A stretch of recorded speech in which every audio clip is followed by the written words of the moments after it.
હું તો ખાસ કહું છું કે નવી જનરેશન જે છે, ભગવદ્ ગીતાનું જ્ઞાન મનહરભાઈએ યુવાનીમાં લીધું છે. મેં ના કહ્યું 17 વર્ષની ઉંમરથી, યુવાનીમાં 25, 30, 35 વર્ષે તો અમે 30 વર્ષની ભર યુવાનીમાં તો આ સત્સંગ મારા ચાલુ થઈ ગયા હતા. ભર યુવાનીમાં 30 વર્ષની ઉંમરે, 30-35 વર્ષે તો હું આ જ્ઞાન ગંગા વહેતી કરી દીધેલી. આજે 58 થયા તોય ચાલુ છે, અવિરત ચાલુ છે. તો મનહરભાઈ પહેરવા ગયેલા.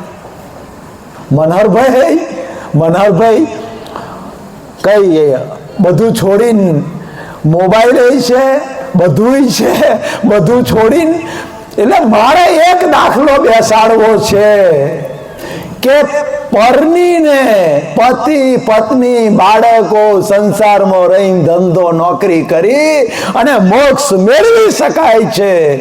આ સંસારમાં રહીને પણ આદિ વ્યાધિ ઉપાધિમાં સમાધિનો અનુભવ કરી શકાય છે સાહેબ. એમાં કોઈ શંકા નથી. લગ્ન કરવા જઈએ તે વખતે આપણને ખબર છે, કારણ કે મારો શું ફિલોસોફીથી તો યાર કંટાળી જવાય. મારે તો શિરાની જેમ ઉતાર દેવું છે, એટલે મારો સ્વભાવ જ એવો છે. લગ્ન કરવા જઈએ તો આપણને ખબર છે, ચોઈસ તમે જુઓ કે જે મળ્યા એ માં, જે મળ્યું એ ઘર. હા, એટલે ઘણાનું કહું કે ના હું કરું ના મરી જશો. જન્મ્યા ત્યારે કુદરતે કઈ પૂછ્યું આપણને? જે ઘેર મળ્યો એ ઘર, જે માના પેટે જન્મ મળ્યું એ માં, જે બાપ મળ્યા એ બાપ. નો ચોઈસ. આપણી ચોઈસ જ નથી સાહેબ. જે ઘર મળ્યું, જે ગામ મળ્યું, જે માં મળી, જે બાપ મળ્યા, જે ભાઈ મળ્યા, જે બેન મળ્યા, એમાં કોઈ ચોઈસ નથી. અને પત્ની પણ એ તો આમ વ્યવહારમાં આપણે જઈએ પછી, બાકી તો ના યાર. હિસાબથી જ, કુદરતના કાનૂનથી, કુદરતના સિદ્ધાંતથી તને જે ભેગી થઈ એ તારી પત્ની. હિસાબથી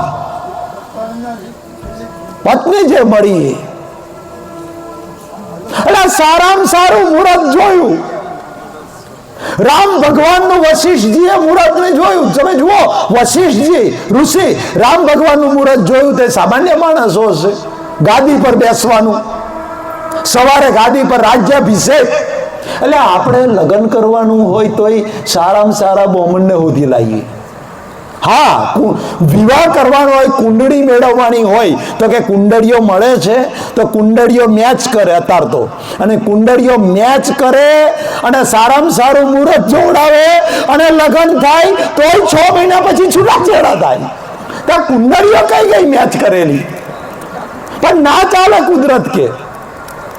તો વશિષ્ઠ જેવા મહાપુરુષો અને ઋષિ મુનિઓએ મુહૂર્ત કાઢ્યું કે કાલે સવારે સારામાં સારો દિવસ છે રાજ્યાભિષેકનો.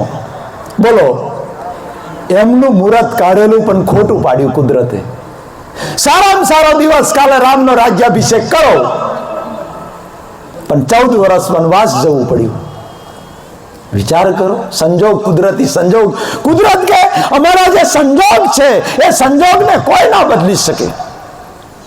કુદરતી કાનૂન, લો ઓફ નેચર, કર્મ કેવી રીતે બંધાય, પાપ પુણ્ય એટલે શું, કોઝલ બોડી એટલે શું, નવો જન્મ કેવી રીતે મળે, મૃત્યુનું વિજ્ઞાન, બહુ મોટું વિજ્ઞાન છે ભગવદ્ ગીતાની અંદર જે ખુલ્લું કર્યું છે. પણ સરળ ભાષામાં, ગામઠી ને તળપદી ભાષામાં મેં સમજાયું છે. એટલે એમના મુહૂર્ત ફેલ ગયા વશિષ્ઠજીના ને બધાના. કે ના, એ તો મારી ચોઈસ.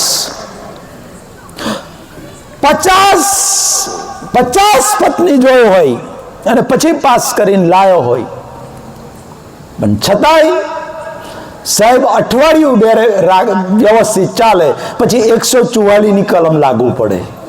એટલે ઘરમાં ખબર પડે, પછી ફર્યું જોણે ને વરો પછી આખું ગામ જોણે. આ પરિસ્થિતિ તારી કુંડળીઓ મેચ કરેલી એ કઈ જી? હારામાં હારો જ્યોતિષ લાવી લો, કુંડળીઓ મેચ થઈ શકે. એટલે અમાર લગ્ન થયો ને તે વખત તો કઈ આપણી વખત તો કુંડળીઓ હતી, કશું નતું. એ બેને પાસ પડ્યું અને એ લગ્ન થઈ ગયું. તમે જુઓ આ લગ્નની છે ને, મેં લગ્નના એપિસોડ બહુ બનાવ્યા છે, મૂક્યા છે વિડીયો યુટ્યુબ પર. કારણ કે આમાં સાયન્સ છે, વિજ્ઞાન છે, આખું વિજ્ઞાન છે.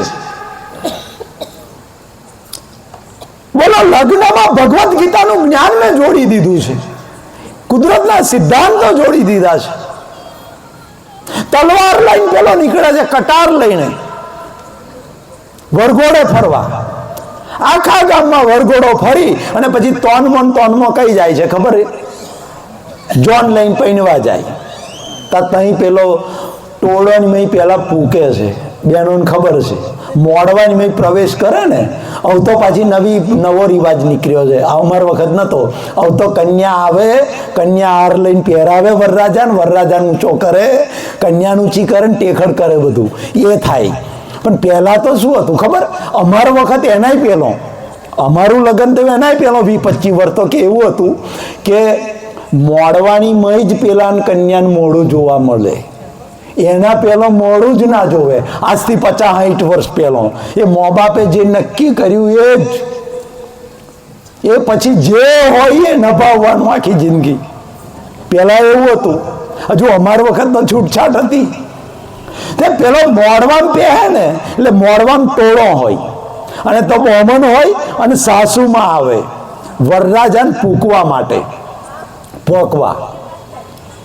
તે વખતે પણ વરરાજાને તો પૈન ચડ્યું હોય બરોબર, 2.5 લાખની બેન્ડ લાવ્યો હોય, આ બધો ખર્ચો કર્યો હોય તે તઈ તોનમાં આવી ગયો હોય. પછી જોજો તઈ લાલ ઝંડી આલે છે, લાલ ઝંડી. લાલ ઝંડીમાં શું કરે? સાસુમાં જે બન્યો છે એમને ખબર હશે, કદાચ હાથા બોમને પહેરાયા હશે તો બોમન લાવે.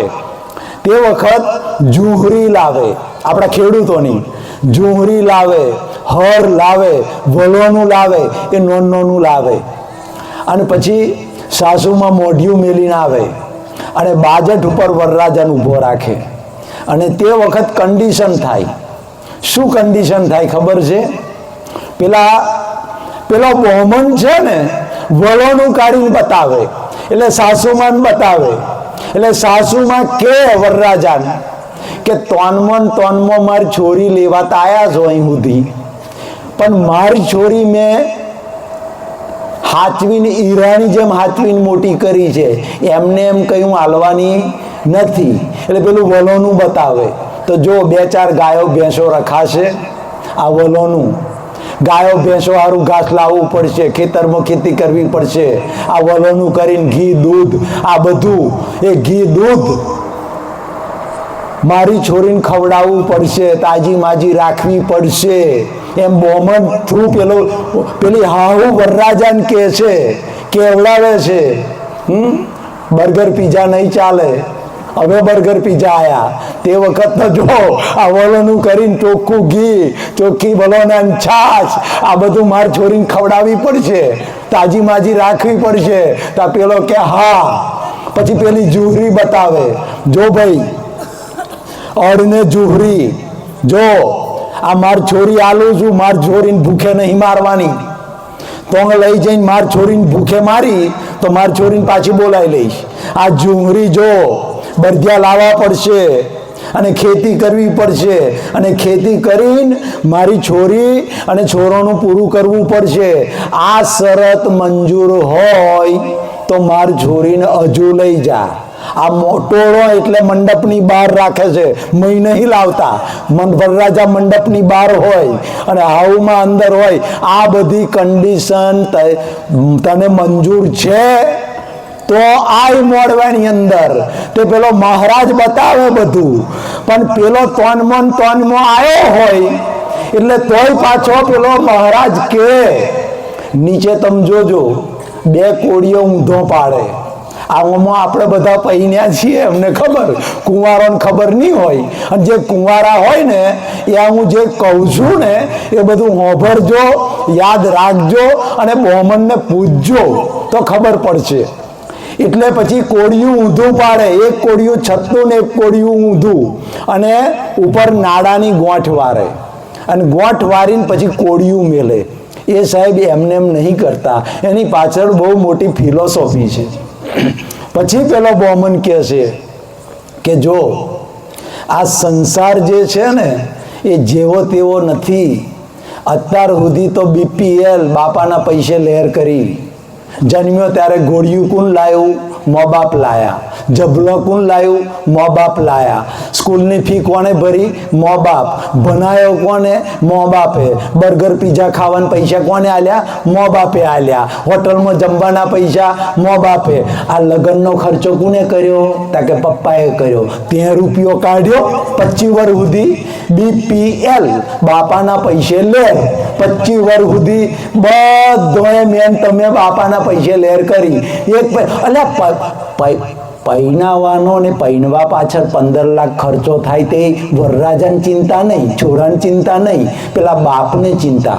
કશું ના હોય ગામડામાં તો બિચારો વીઘું 1-2 વીઘો ગીરો મૂકે, ગીરો મૂકીને પણ છોરાને પૈનાવવો પડે. પેલા મારા બેટાને સહેજે ચિંતા નહીં, એ તો એમ ફરતો હોય. ના, માર તો ગરબા ગાવા, આગલેદાર ગરબા રાખ્યા, ગરબામાં તો શેરવાની જોઈએ. ભાડે? તાકે ભાડે ના લાવવું, માર તો 5000ની. અલ્યો ભૂડા, તારા બાપે 2 વીઘો જમીન ગીરો મેલી, તાકે એ જેમ કરે એમ. માર તો પૈનવાનું કે હા બેન્ડ? તાકે ના, મને તો કાલોલની બેન્ડ 50,000 વાળી ના ફાવે, મારે તો સિનોરની બેન્ડ જોઈએ 1.5 લાખ વાળી. તે પેલો બિચારો બાપ 1.5 લાખ નહીં તે વંકાઈ પાછો રીહાય. હા, તે રીહાય તે બાપો 1.5 લાખ બિચારો વ્યાજે રૂપિયા લઈને 1.5 લાખની બેન્ડ લાવે. તે આ BPL બાપાના પૈસે લેર. એટલે પેલો મોહમન કે અત્યાર સુધી બાપાના પૈસે લેર કરી, પણ જો આ મોડવામાં પહેતો પેલો નેચે નજર કર. નેચે હતા પેલો નેચે શું કે ખબર છે? બોમન બતાવે પેલું કોળિયું. એ કોળિયું ઊંધું પાડ્યું એ શોખનું નહીં પાડતા. એ કોળિયું એ પેલો મહારાજ કહે છે જો આ ડુંગર છે, એ કોળિયું છે ને ઊંધું ને છતું કરે છે ને, નાડું બોધે છે ને, આ તું જઈ રહ્યો છું એ વાઘની બોર્ડ છે, એ મંડપ નથી, એ વાઘની બોર્ડ છે. આ આગળ ડુંગર છે. સોનો ડુંગર? તો કે મુશ્કેલીઓનો ડુંગર. આવતીકાલથી લંગરિયું આવશે જોડે, અને લંગરિયું આવશે એટલે આ મુશ્કેલીઓના ડુંગર ચાલુ થઈ જશે.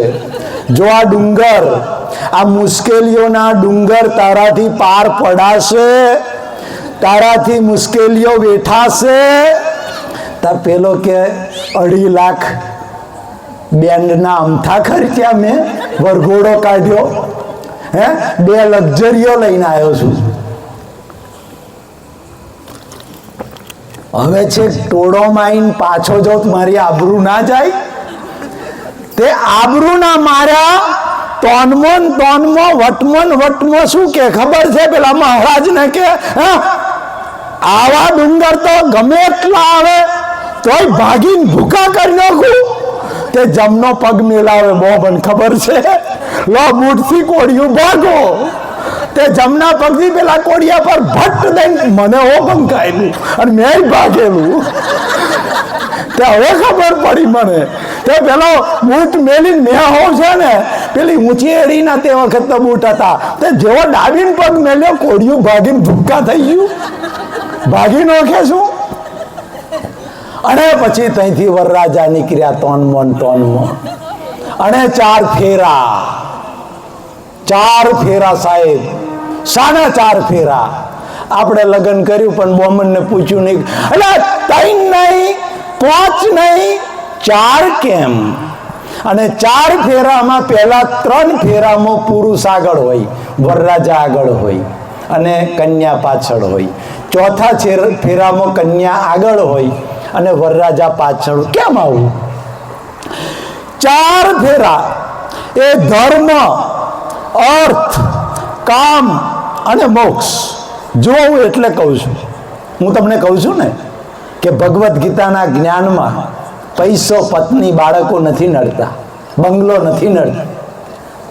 ધર્મ પહેલો ફેરો ધર્મ, બીજો ફેરો અર્થ. અર્થ એટલે પૈસો, સંપત્તિ, વ્યવહાર ચલાવવા માટે. ધર્મ, અર્થ, કામ, ઈચ્છાઓ પૂરી કરવા માટે. અને છેલ્લો મોક્ષ. પહેલા 3 ફેરા જે છે ધર્મ, અર્થ, કામ, એમાં પુરુષ આગળ રહે, એ પુરુષે પુરુષાર્થ કરવાનો. અને આ 3માં જો એના પગલે પત્ની ચાલે તો છેલ્લા ફેરાની અંદર મોક્ષ. ધર્મ, અર્થ, કામ અને મોક્ષ. મોક્ષ મોક્ષ મુક્તિમાં પત્ની આગળ થઈ જાય. પણ ક્યારે? 3 ફેરા જે આગળના છે એ 3 ફેરા ધર્મ, અર્થ અને કામમાં વરરાજાની પાછળ કન્યા ચાલી હોય આખું જીવન, તો મોક્ષની અંદર પત્ની કે છે આગળ થઈ જાય. એટલે ચોથો ફેરો ફેરવે બોમન, તે વખતે કન્યાને આગળ કરે ને વરરાજાને પાછળ રાખે. આ ફેરા જે કુંવારા છે, ફરવાનું થાય ત્યારે બરાબર યાદ રાખજો, આ 100% સાચું છે.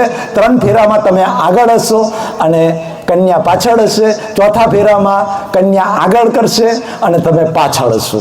આ પગલે પગલે ચાલવાનું. એક વાત મને યાદ આવી, એક જગ્યાએ ફેરા ફરાતા હતા આ રીતે. એમાં ચોથો ફેરો પૂરો થયો અને પેલા મહારાજે કહ્યું પેલી કન્યાને, હવે તમે અગ્નિની સાક્ષીએ પ્રતિજ્ઞા લો કે હું પતિના પગલે ચાલીશ. એવી અગ્નિની સાક્ષીએ પ્રતિજ્ઞા લો. તે પેલી કન્યા ગરામ હાર પહેરેલો, છેડા ગોઠ બોધેલી, વરમાળા બધું તોડીને સીધી હળીએ ને હળીએ છનકાઈને ઘરમાં જતી રહી. ઘરમાં જઈને બેહી ગઈ. બધા કેવું, ભૂડા આ શું થયું? કે 4 ફેરા હોવ ફરી અને હળીએ ને હળીએ બધું તોડીને ઘરમાં નાહી ગઈ.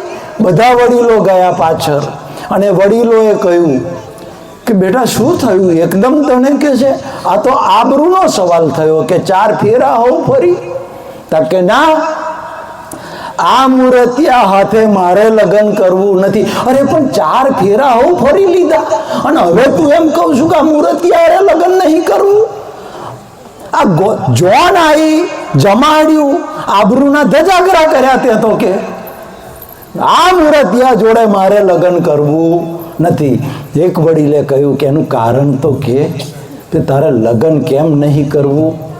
તારે પેલી કન્યાએ કહ્યું, પેલો મહારાજ મને પ્રતિજ્ઞા લેવડાવે છે કે અગ્નિની સાક્ષીએ પ્રતિજ્ઞા લો કે લગ્ન પછી હું પતિના પગલે પગલે પગલે ચાલીશ. તે મને મૂર્તિઓ પહેરવા આવ્યો હોય તો ઇલેક્ટ્રિશિયન છે, લાઇટમેન છે, એ લાઇટના થોભલા પર ચડત મારે થોભલા પર ચડવું, એ હોય ચોટી જાય તો મારે ચોટી જવું. કે એટલે મિત્રો આવી ગમ્મતની વાત છે.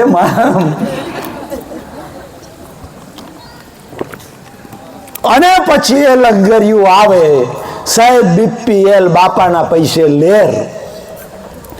પછી પપ્પા એમ કે જો તને પૈણાય આલ્યો, નોકરીમાં સેટ કરી દીધો અને બધું કરી દીધું, મકાન હો બનાવી આલ્યું.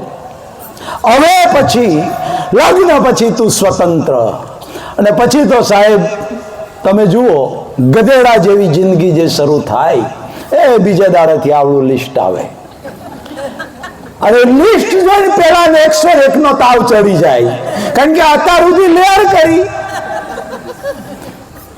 એટલે હું એક રૂપક કહું છું ને, એની અંદર આ ઉદાહરણ આપું છું કે 25 થી 50 ના વર્ષો જે શરૂ થાય એ સાહેબ ગધેડાના વર્ષો શરૂ થાય. અને એ જે વર્ષો શરૂ થાય એની અંદર તમે પાવાગઢ, અમારે પાવાગઢ આયા હોય તો ખબર પડે કે તો ગધેડાની શું દશા થાય.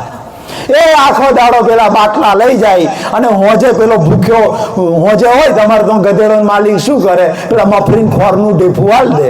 તે પેલું ગધેડું આખો દાડો અપડાઉન ઉપર જાય નીચે જાય, ઉપર જાય નીચે જાય, હોજે ખોરનું ઢેફું હાલ દે. તે ગધેડું ખાઈને આખા દાડા થાકેલું ઊગી જાય. તો આઈ પછી શું કરે, કોઈ કંપની નોકરી શોધી કાઢી હોય ને તો અપડાઉન બસમાં જાય આવે હોજે આવે, ટિફિનનું ડબલું નાખ્યું, ટીવી ચાલતું હોય અને પેલો કે પછી થાકી ગયો હોય આખી દર શું કર્યું ખાવાનું, તો કે ઓળવો કર્યો છે તો ઓળવો ચા, ત્યાં પેલાને ખોરનું ઢેફું હાલે, ઓળવાનું ઢેફું હાલે. તે પેલો ઓળવો ખાઈને ઊગી જાય શાંતિથી. કોઈ ફેર નહીં જિંદગીમાં સાહેબ. તો પેલાનું અપડાઉન. આ તો આપણે માની લીધું કે હું કંપનીમાં અપડાઉન કરું છું. ના, પેલો તો અપડાઉન કરે છે, આપણે હવે અપડાઉન કરીએ છીએ. બાકી હરખું જ, કોઈ ફેર નહીં. એટલે હું કહું છું કે આહાર, નિંદ્રા, ભય, મૈથુન આ 4 જાનવરોમાં, ગધેડામાં અને આપણામાં કોમન છે સાહેબ. તો ભગવાને જે બુદ્ધિ આપી એ બુદ્ધિનો જો ઉપયોગ કરી અને મારે આ ભવની અંદર શું પ્રાપ્ત કરી લેવું સાહેબ, બુદ્ધિનો દુરુપયોગ કર્યો આ જીવનની અંદર. तुलसीदास एम के परदन पत्थर मानिए पर स्त्री मात समान इतना कीजिए हरि नाम मिले तो तुलसी कटे जुबान. तो बात करो यार, आज रोज एक बलात्कारનો કિસ્સો આવે. આ દુષ્મ કાળ, આ કળિયુગ, 4 વર્ષની દીકરી ઉપર 72 વર્ષનો પુરુષ બળાત્કાર. યાર આ હળહળ કળિયુગ. રસ્તે જતી કોઈ મારાથી નાની દીકરી હોય તો એમાં મને દીકરીના દર્શન થાય, મારી ઉંમરની છોકરી જાય તો એમાં મને બેનના દર્શન થાય, અને મારાથી મોટી ઉંમરની દીકરી જતી હોય, કોઈ સ્ત્રી જતી હોય તો એમાં મને મારા માના દર્શન થાય. આ દ્રષ્ટિ, આ ભાવ મારી અંદર જે દિવસે આવે ને તે દિવસે મિત્રો આ જીવનની અંદર આ તો યાર નોટિસો આવે. આ ભાવ કઈથી લાવવાનો? 50 વર્ષ પછી કુદરત કે હવે તને નોટિસો આપી દઈએ છે. કેમ? કે હવે તારું બોનસ ચાલુ થયું. બોનસ 50 પછી વાળ સફેદ થાય, કાનમાં પડે હડતાલ, સાંભળવાનું ઓછું થાય, સમજી જા, હજુ જાગી જા. પણ આપણને ખબર હોય તો પહેલા, હવે બુફે આવ્યું, પહેલા તો અમારા વખતે અને અત્યારે હશે બેસાડીને જમાડતા હતા. બુફે તો આપણે આવ્યું બેસાડીને. તો ગામમાં જાન આવી હોય તો બધા ફળિયાની અંદર ભરાઈ જાય. ફળિયું, ધૂળિયા માર્ગ, ધૂળિયા રસ્તા, ધૂળ હોય એની અંદર બધું પબ્લિક બેસી જાય, પતરડા પીરસાઈ જાય. અને પતરડા પીરસાઈ જાય પછી તમને ખબર હોય તો તે વખતે પહેલા મીઠાઈ આવે, મોહનથાળ હોય. મોહનથાળ આવે, ફૂલવડી આવે, શાક આવે, દાળ આવે. અને પછી હવે મારા જેવો કોઈ માણસ હોય અને વાત કરતો હોય એટલે ભાઈબંધ મળી ગયા હોય અને મોહનથાળ આવ્યો હોય, ખવાય છે. અને ગામડામાં ને સિટીમાં પણ પહેલા તો એવો રિવાજ હતો કે મીઠાઈ 4-5 વખત આવે. પેલા ખૂંચા લઈને ફરે મોહનથાળના. હવે એમાં વાતોની અંદર હું મોહનથાળ ખાવાનું ભૂલી જાઉં અથવા તો રહી જાય. ભાવે છે મોહનથાળ, અને મોહનથાળ જેવો પૂરો થાય એટલે પેલા ગઈડ્યા હોય એમ કે હવે મોહનથાળ મૂકી દો. અને છેલ્લે ભાત નીકળે, અને પછી મારે હું એમ કહું કે મારે મોહનથાળ ખાવો છે તો ના મળે સાહેબ. 5 વખત મોહનથાળ આવ્યો તારે શું કરતો હતો? તાકે મનહરભાઈ કે હું તો વાતોમ રહેલો યાર, મારે તો 5 ચકતો ખાવો હતો, પણ વાતોમ લેવાનું ભૂલી ગયો. કુદરત કે તારી જવાની જતી રહી, મોહનથાળ જેવી જવાની. તો યાર 50 વર્ષ સુધી, 20 થી 50 વર્ષના ગોલ્ડન યર તારા જતા રહ્યા. મોહનથાળની જવાની જતી રહી. 60 વર્ષે ખબર પડી કે હવે ભાત આવ્યો, માથા ઉપર ભાત આવ્યો. સફેદ થયા 60 વર્ષે. કુદરત કે હવે પંગત પૂરી થઈ, હવે મોહનથાળ ના આવે સાહેબ. ગામડામાં પણ આવો રિવાજ હતો. 5 વખત મોહનથાળ આવ્યો, મનહરભાઈ વાતો કરવામાં રહી ગયા, મોહનથાળ ખાવાનું ભૂલી ગયા. ભાત આવી ગયો, ભાત આવ્યો એટલે 5 મિનિટમાં પંગત પૂરી થઈ જાય, લોકો હાથ ધોઈને ઊભા થઈ જાય. 60 વર્ષે ભાત આવ્યો, સમજી જવાનું કે નોટિસ મળી, હવે જાગી જવા જેવું છે.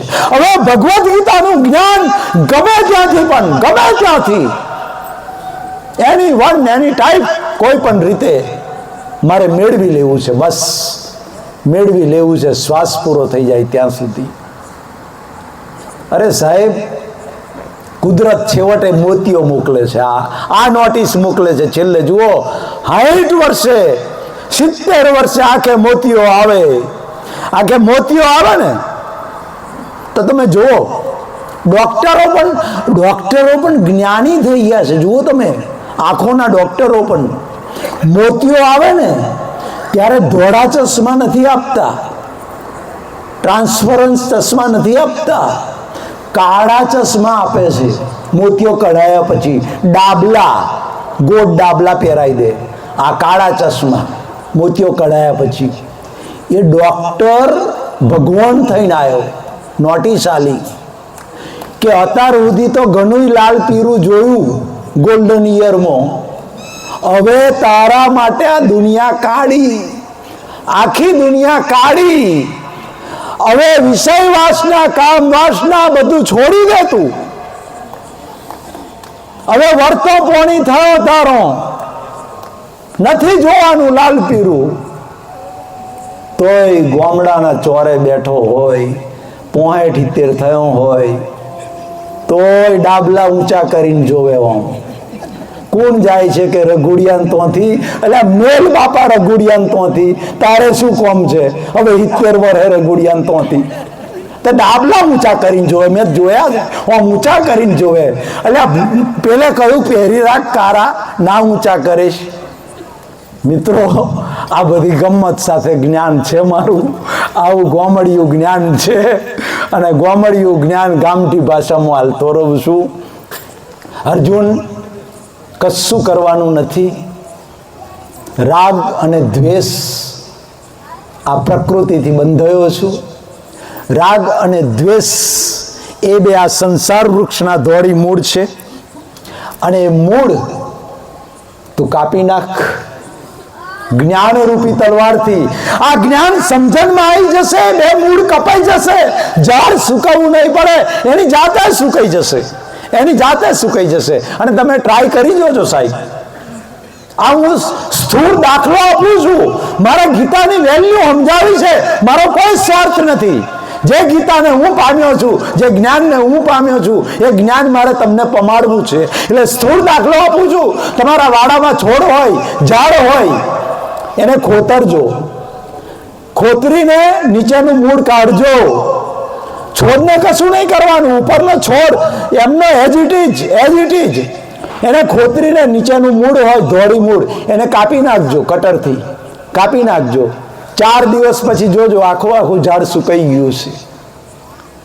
બસ એક્ઝેક્ટ આ વિજ્ઞાન કામ કરે છે. અહીંયા રાગ અને દ્વેષ તારી દ્રષ્ટિમાંથી નીકળી ગયા અર્જુન. આ ઝાડ, સંસાર વૃક્ષનું ઝાડ, આ છોડ 4 દિવસે સુકાઈ જાય. 4-5 ભાવમાં તારો સંસાર વૃક્ષ સુકાઈ જશે. જા, આવી ગેરંટી આપી છે. એઝ ઇટ ઇઝ અર્જુનને જે દ્રષ્ટિ મળી, એ જ દ્રષ્ટિ મને જો પ્રાપ્ત થઈ જાય તો 2, 5, 6 ભવે, 10 ભવે, પણ આ ઝાડ સુકાઈ જાય એવું છે. શાશ્વત અને સનાતન સુખને પ્રાપ્ત કરી શકાય એવું છે.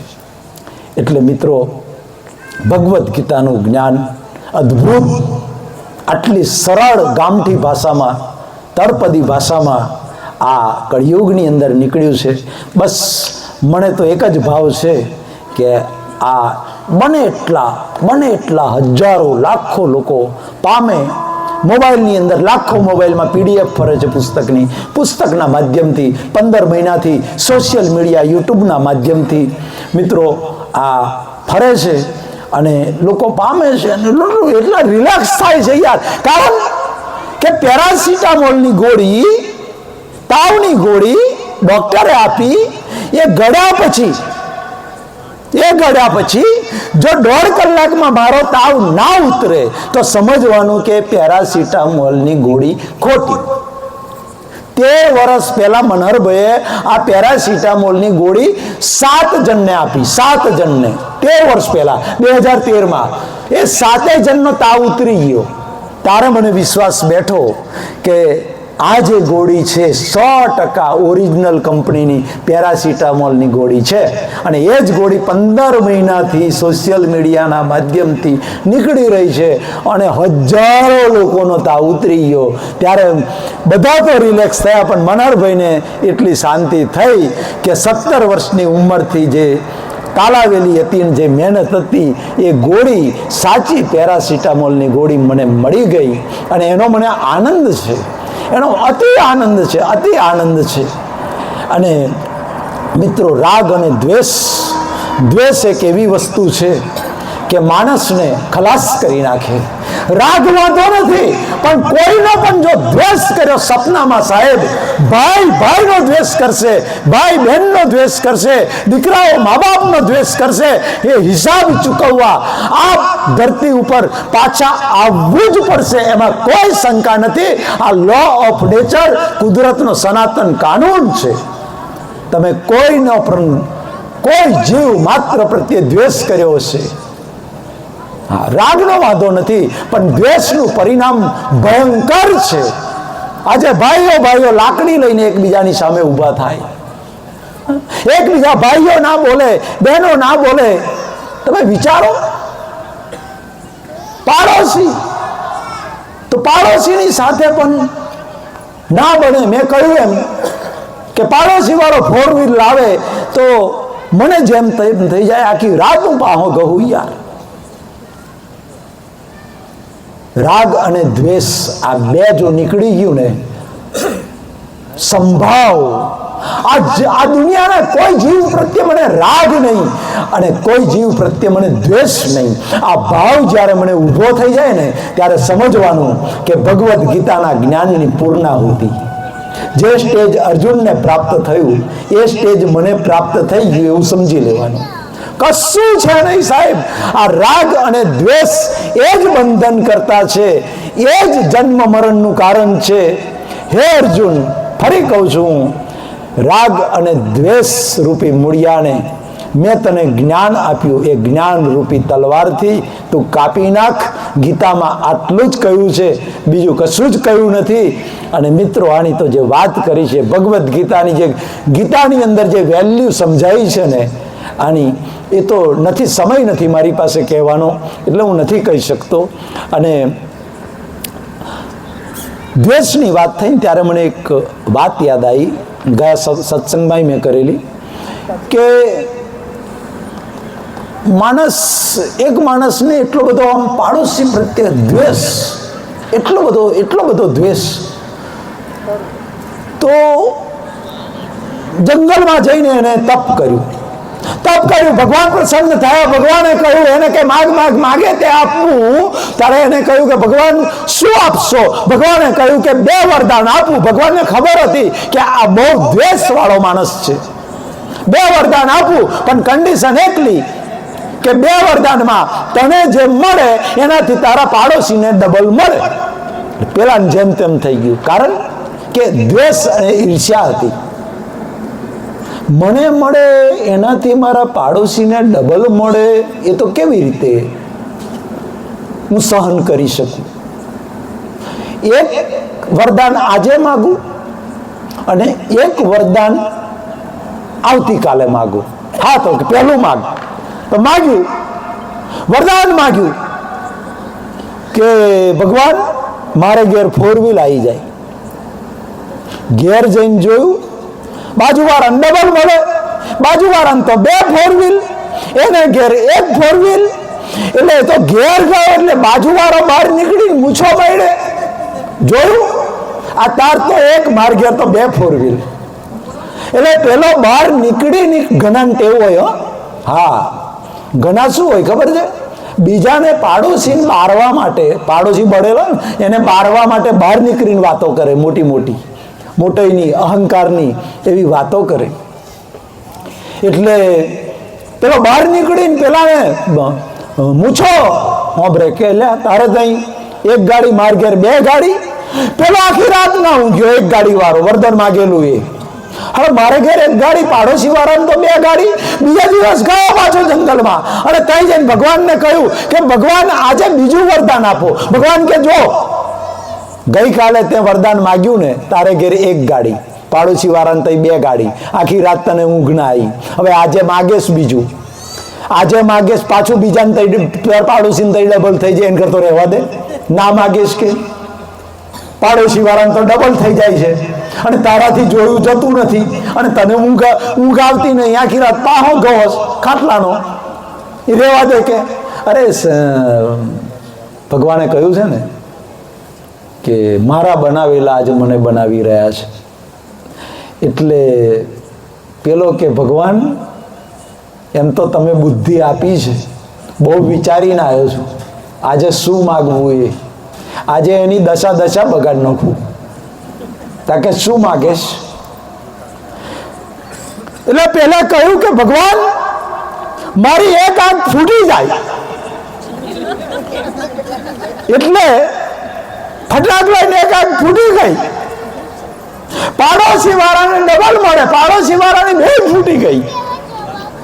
સીધો પાડોશી વાળાને ત્યાં ગયો અને મૂછો આંબરીને કહ્યું જો મારી તો એક ફૂટી, તારી બે ફૂટી ગઈ. હવે શું આ બે ગાડીઓ પડી એને હાથો કરીશ તું કે? તને દેખાતું છે નહીં. મારી તો એક ફૂટી પણ એકે દેખાય છે, હું તો એક ગાડી વટબંધ ફેરવીશ કે. કહેવાનો ભાવાર્થ કે માણસ જે છે એટલે કહ્યું કોઈ કે યાર સોચ સોચ કર સોચીએ સાથ ક્યાં જાएगा, सोच सोच कर सोचिए साथ क्या जाएगा. अरे देखते देखते मर जाओगे सब कुछ यहीं रह जाएगा. अरे देखते देखते मर जाओगे सब कुछ यहीं रह जाएगा.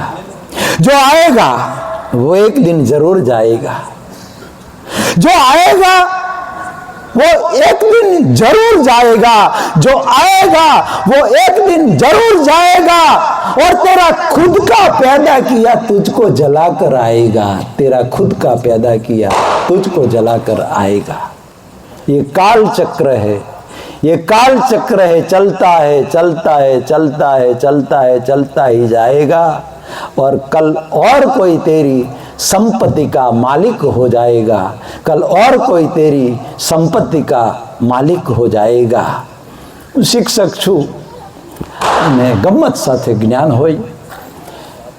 એક દિવસે ગામમાં બે જણા બીમાર હતા. લાઈમાં ખબર પૂછ્યા. બીજા ફળિયામાં કાકા બીમાર. કાકા એટલા બધા પેટમાં દુખતું હતું, ખબર પડી કે ભાઈ ફલોના કાકાને પેટમાં દુખે. લાઈમાં ખબર પૂછ્યા હું એમની. ખબર પૂછવા ગયો. અસમક કાકાને પેટમાં દુખે છે એટલે હુઈ રહ્યા છે ખાટલામાં. કાકીને કહ્યું, કાકી કે તમારા કાકા જોવો ને કે હું હવારોના પેલા પપૈયાના ઝાડ પર કે બેહી રહ્યા છે કે. ત્યાં જઈને જોયું તો આદરાની જેમ લટકી રહેલા પપૈયાના ઝાડ પર. એટલે મગ પેટમાં દુખે છે, દવાખાને જો, દવા ગોરી લાવો, કંઈક કરો. આ પપૈયાના ઝાડ પર વાંદરાની જેમ શું કામ લટકી રહ્યા?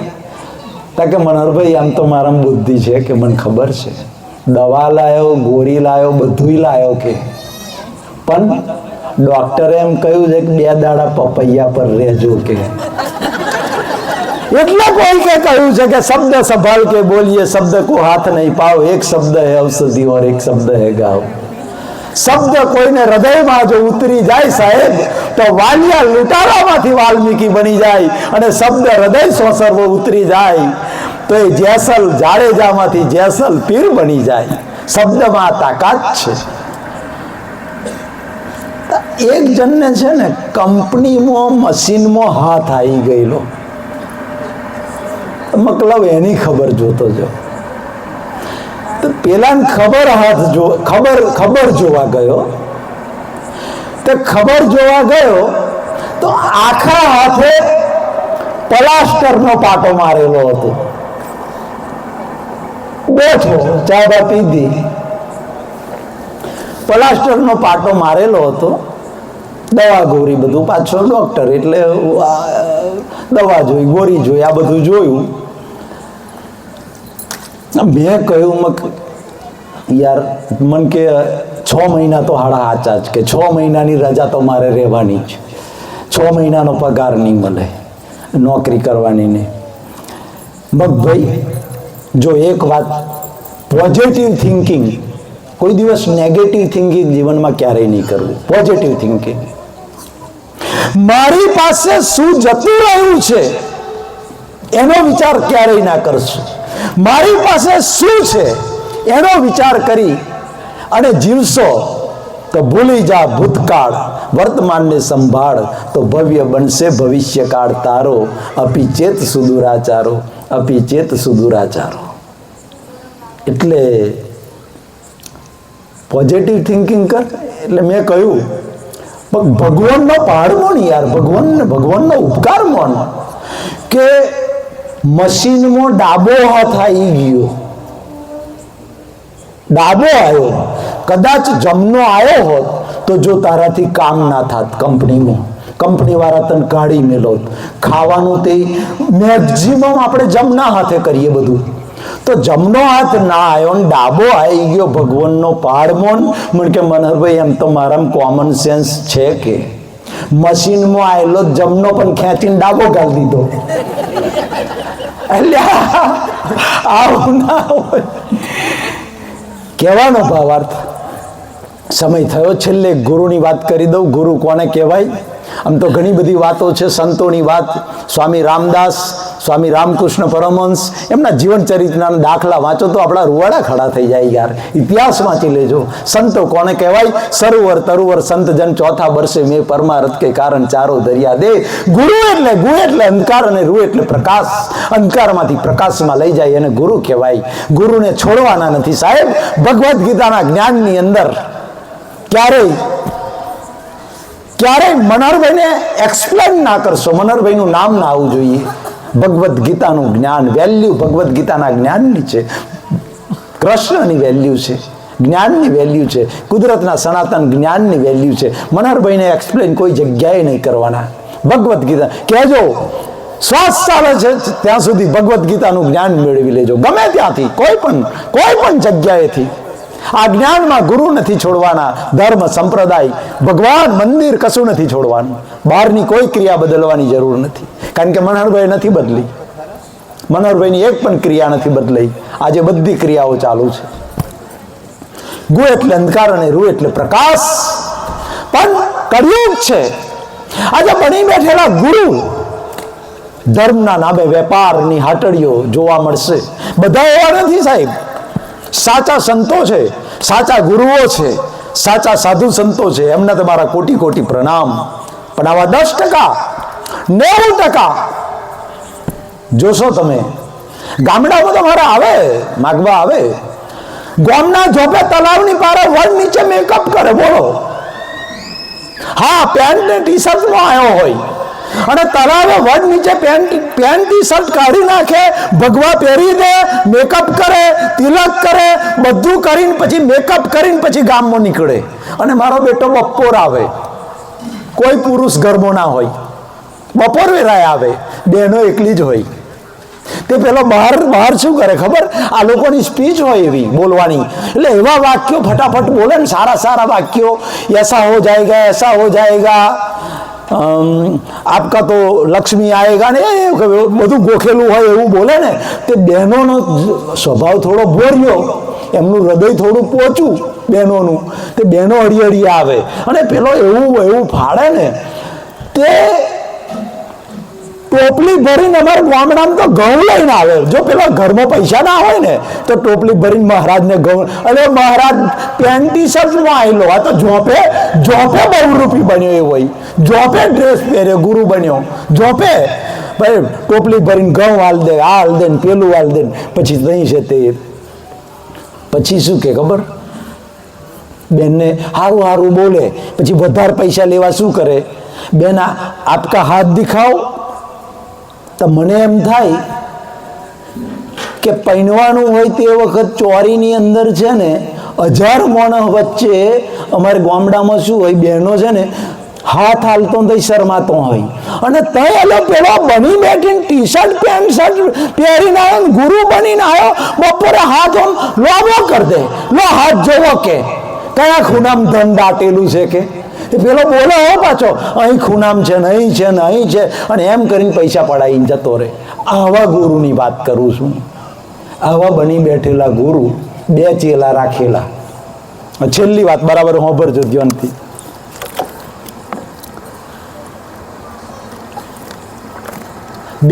બે ચેલા રાખેલા. તે સાહેબ ગુરુઓન છે ને, આવા બની બેઠેલા ગુરુઓન સેવાનો બહુ શોખ હોય. સાચા ગુરુ સેવા ના કરાવે કોઈ દિવસ, પણ અમને સેવાનો બહુ શોખ. એટલે 2 ચેલાઓને એવું કહેલું કે તમારે 2 જણોએ રાતે પગ દબાવવાના. પગ દબાવતો મને ઊંઘ આવે, મારો નસકોરો બોલે, અને પછી તમારે ઊંઘી જવાનું પોતપોતાના રૂમમાં જઈને. રોજનો નિયમ. પણ મારા બેટા 2 ચેલા છે ને ઝઘડે. પેલો કે તું ઓછી સેવા કરો છું, પેલો કે તું ઓછા દબાવું છું. એટલે આ ઝઘડો એમને ગુરુ પાસે લઈ ગયા. ગુરુને કહ્યું કે અમારો ઝઘડાનો નિકાલ કરો. ગુરુ બુદ્ધિશાળી, તે ગુરુએ શું કર્યું? 2 પગ વેચી આલ્યા. એક જણને કહ્યું કે લે તારો ડાબો પગ, તાર ડાબો જ દબાવવાનો, જમણા નહીં અડવાનું. જમણા વાળાને કહ્યું તાર જમણો જ દબાવવાનો, ડાબો નહીં અડવાનું. ઝઘડાનો અંત આવી ગયો. બીજે દિવસથી ડાબા વાળો ડાબો દબાવે, જમણા વાળો જમણો દબાવે. 2 જણા પગ દબાવે, અને મહારાજનો પેલા ગુરુનો નસકોરો બોલે, બરાબર ઊંઘ આવે, અને ઘસઘસાટ ઊંઘી જાય. એટલે 2 જણા પોતપોતાના રૂમમાં સૂઈ જાય. આમાં એક દિવસે ભાઈ પેલા ડાબા વાળાને બહારગામ જવાનું થયું અઠવાડિયા માટે. એટલે એવો ગુરુજીની રજા લઈને બહારગામ ગયો. રાતે જ્યારે પગ દબાવવાનો વારો આવ્યો, એટલે પેલો જમના વાળો તો જમનો એનો પગ દબાવતો હતો. ગુરુએ કહ્યું એટલે આજે પેલો નથી, ગેરહાજર છે, આજે ડાબો થોડો દબાયેલ, મને દુખે છે. જમના વાળો કે ગુરુજી તમે જ વેચી આલ્યા છે, તમે ડાબો વેચી આલ્યા, એનો ડાબો, એના ડાબાનું ના આડું કે છે. હું તો મારો જમનો જ દબાવું કે છે. બહુ કહ્યું પણ ના માન્યો, તમે જ વેચી આલ્યા. હારું ભાઈ કે છે, ના દબાવીશ. જમનો દબાવતો હતો, અને એમાં ધીમે ધીમે ધીમે ધીમે ગુરુજીને ઊંઘ આવી. નસકોરો બોલ્યો. અર્ધ જાગ્રત અવસ્થા, અને અર્ધ જાગ્રત અવસ્થામાં ગુરુજી પાહુ ફરવાઈ ગયા. એટલે ડાબો પગ ઊંચકીને લેવાઈ ગયા ને, તો ડાબો પગ ધડ દઈને પેલા જમણા પગનો ચેલો હતો ને એના ગાલમાં વાગ્યો, ધડાક દઈ. એટલે જમણા વાળો છે ને 180 ડિગ્રીના ગુસ્સા વાળો હતો. એટલે એને એમ થયું કે હાડા તારો માલિક ગેરહાજર છે, અને તારા માલિકની ગેરહાજરીમાં તે મને ધડાક દઈને ઝાપટ મારી કે આ તારી કેપેસિટી, આ હિંમત. તે ખૂણામાં હાથ ગોઠારી લાકડી પડેલી, તે ઊભો થઈને 180 ડિગ્રીનો ગુસ્સો, તો હાથ ગોઠારી લાકડી લઈને આવ્યો. હમનો તારો રાગ કરું છું, મને ઝાપટ મારીને વ્યાજ હાથે ચૂકતે કરું છું. લાકડી લઈને ફરી વળ્યો ને, તે 4 કડકા કરી દીધા પગના. પેલો ગુરુ રાજો પાડે, એટલે બાપા રહેવા દે, મારો પગ છે, મારે તમે જ વેચી આલ્યા છે કે. આ એની ગેરહાજરીમાં મને ઝાપટ મારી, તમને ખબર છે કે? તમે તો ઊંઘતા હતા.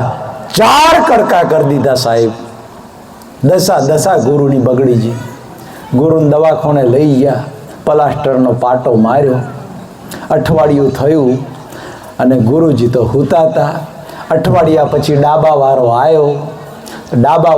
આવ્યો. એટલે એને એમ અઠવાડિયાથી ગુરુજીના દર્શન નહીં કર્યા. અઠવાડિયામાં થોડા પાપો થયા હોય તો ગુરુજીના દર્શન કરીને પવિત્ર થઈ જવું. લાઈ પહેલાં દર્શન કરવા જવું. દર્શન કરવા રૂમમાં ગયો, ગુરુજી તો મગરની જેમ પડેલા, એટલે અંદર ગયો, પેલો પ્લાસ્ટરનો પાટો જોયો. હાળું કે ગુરુજી, આ મારા પગની આ દશા કોને કરી? તો ગુરુજીને તો પેલે કહ્યું, અથથી ઈટી આખી હિસ્ટ્રી કહી. આવી રીતે તારા પગની દશા થઈ. તા જમણા વાળો 180 ડિગ્રીના ગુસ્સા વાળો હતો, આ ડાબો ડબલ 360 ડિગ્રીના ગુસ્સા વાળો હતો. મારી ગેરહાજરીમાં મારા પગના ગુરુજી 4 કકડા કર્યા. હું વ્યાજ હાથે, બેંક વાળો તો 10 વર્ષે ડબલ કરે છે ને, હું તૈયારીમાં ડબલ કરીને આલું. 4 કડકા કર્યા ને મારા પગના, હું 8 કડકા કરું તો જ તમારો ચેલો ખરો. એ જ લાકડી ખૂનામથી લીધી અને લઈને ફરી વળ્યો. સાહેબ 8 કડકા કરી દીધા. ગુરુજી રાજા પાડે, બાપા રહેવા દે, શું રહેવા દે, તમે જ વેચી આલ્યા છે કે. આ દશા ગુરુજીની કરી સાહેબ. એટલે કહ્યું ને, ગુ એટલે અંધકાર અને રૂ એટલે પ્રકાશ. અનંત જન્મારાનો જે અંધકાર છે, અનંત જન્મારાનું અંધકાર, એ અજ્ઞાન કૃષ્ણ ભગવાને અર્જુનનું અજ્ઞાન દૂર કરી દીધું અને જન્મ મરણના બંધનમાંથી અર્જુનને મુક્ત કરી દીધો, કર્મના બંધનમાંથી મુક્ત કરી દીધો. એવી રીતે મને તમને અજ્ઞાનના, અનંત જન્મારાના અજ્ઞાનના અંધકારમાંથી દૂર કરી અને જ્ઞાનનો પ્રકાશ આપે અને જન્મ મરણના બંધનમાંથી સાચું જ્ઞાન આપે. એ સાચા ગુરુ, એ સાચું જ્ઞાન અને એ જ સાચું વિજ્ઞાન. અને છેલ્લે મનોહરભાઈ એટલું જ કહેશે કે હું હાથને મારા ફેલાવું તો માલિક, તારી ખુદાઈ દૂર નથી. હું હાથને મારા ફેલાવું તો માલિક, તારી ખુદાઈ દૂર નથી. પણ હું માગું અને પછી તું આપે, એ વાત મને મંજૂર નથી, એ વાત મને મંજૂર નથી. સર્વે ભવંતુ સુખીણા, સર્વે સંતો નિરામયા, સર્વે ભદ્રાનિ પશ્યંતુ, મા કશ્ચિદ દુઃખ ભાગ ભયાત. ઓમ શાંતિ શાંતિ શાંતિ.